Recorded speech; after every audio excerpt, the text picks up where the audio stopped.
J'ai oublié la question. Au tout départ, je commençais par le graphe. Et donc c'est ça qui m'a donné aussi le goût des grands formats et de travailler à une échelle humaine, on va dire, quoi. Mon travail, en fait, est tourné essentiellement vers la ville, en fait, par ce système de dessin sur roulette que je fais directement dans la rue. Je crée une sorte de storyboard de l'espace urbain, une sorte de storyboard de ma journée de dessin. Et donc de là, je décline à travers l'animation des sortes de petites histoires, de scènes. Enfin aussi le point de départ, c'est aussi que je viens du milieu du skateboard. Je vois un peu la rue comme un espace de jeu duquel je tire ces scènes improvisées. Et donc c'est mon point de départ. Mon point de départ pour créer ces petites histoires. Des gens qui attendent à un abri de bus, une scène sur un escalator, des enfants qui font du toboggan, des choses qui m'interpellent, comme par exemple ici ce gars-là avec ses sacs qui pour moi, quand j'étais en train de le dessiner, il m'a paru rester pendant 4 heures à attendre que le feu passe au vert.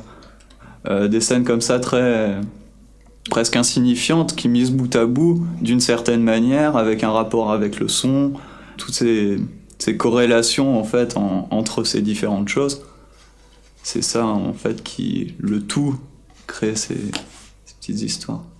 Pas mal d'influences cinématographiques, des choses comme Tati, Chaplin, ou alors les films de Larry Clark.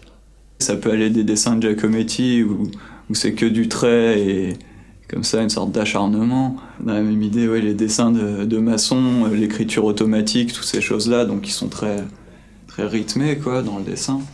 Ou alors en allant à des trucs peut-être plus classiques, comme voilà, des dessins de Toulouse-Lautrec, moi ça me fait kiffer. Ce qui m'importe, c'est justement l'esquisse, le dessin qui donne le mouvement. J'ai fait de la peinture à une époque et tout, mais pour moi la couleur, elle venait figer les choses. Et donc moi justement, j'avais pas envie d'un espace figé, je représente plusieurs espaces sur la même toile pour justement permettre au regard de circuler. Voilà, moi j'ai besoin de ce rythme et de ce mouvement, quoi. Pour moi, je trace ça comme si c'était une composition musicale, une sorte de partition comme ça, où on va venir mettre des noirs, des blancs, des rythmes, et des coupures, des cassures. Donc voilà, c'est... En général, je prends des sons dans la rue directement, qu'après je redécoupe, je retrie, je mixe, et que j'essaye comme ça de créer carrément des compositions sonores, quoi, qui permettent justement aux images de s'exprimer, tout simplement. Voilà, le but est d'essayer de composer un espace où le regard peut circuler, que chacun puisse se créer un petit peu sa propre histoire à travers ce style de dessin, quoi. Dans l'animation, donc dans le fait de le mettre en mouvement, ça donne plus un axe de lecture à travers ça. Le fait que pour moi, toutes ces histoires, elles coexistent en fait. Pour moi, c'est toutes des histoires qui se répercutent les unes aux autres. Et à travers l'animation et ce principe de plusieurs écrans, cette dimension de répercussion de l'une à l'autre prenait totalement son sens, quoi. Enfin, limite, j'aime bien justement proposer quelque chose qui va commencer, mais qui, à la limite, qui s'échappe aussitôt, quoi.